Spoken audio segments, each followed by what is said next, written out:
44তম বিসিএসের ভাইভার সূচি প্রকাশ।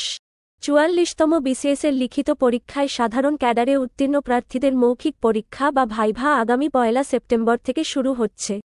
এই প্রার্থীদের ভাইভার সূচি প্রকাশ করেছে সরকারি কর্ম কমিশন, পিএসসি।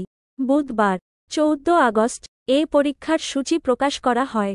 জানা গেছে, 44তম বিসিএসের লিখিত পরীক্ষায় সাধারণ ক্যাডারে উত্তীর্ণ প্রার্থীদের মৌখিক পরীক্ষা 1 সেপ্টেম্বর থেকে শুরু হয়ে 19 সেপ্টেম্বর পর্যন্ত চলবে।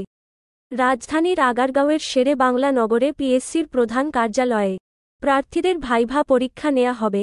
44তম বিসিএসের ভাইভা সূচি তুলে ধরা হল।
চুয়াল্লিশতম বিসিএস পরীক্ষায় মোট 3,50,716 জন চাকরিপ্রার্থী আবেদন করেছিলেন।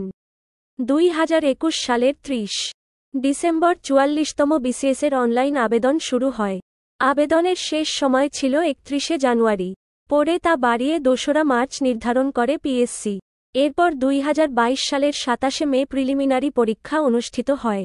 এই পরীক্ষা অনুষ্ঠিত হওয়ার 25 দিনের মধ্যে ফলাফল প্রকাশের মাধ্যমে রেকর্ড করে পিএসসি। প্রিলিমিনারি পরীক্ষায় 15,708 পরীক্ষার্থী পাশ করেন।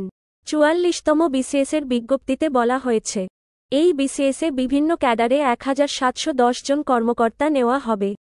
এর মধ্যে প্রশাসন ক্যাডারে 250 জন, পুলিশ ক্যাডারে 50, পররাষ্ট্র ক্যাডারে 10, আনসার ক্যাডারে 14, নিরীক্ষা ও হিসাবে 30, কর ক্যাডারে 11, সমবায় 8, রেলওয়ে পরিবহন ও বাণিজ্যিকে 7, তথ্যে 10, ডাকে 23, বাণিজ্যে 6, পরিবার পরিকল্পনায় 27, খাদ্যে 3, টেকনিক্যাল ক্যাডারে 485 ও শিক্ষা ক্যাডারে 776 জন নেওয়া হবে।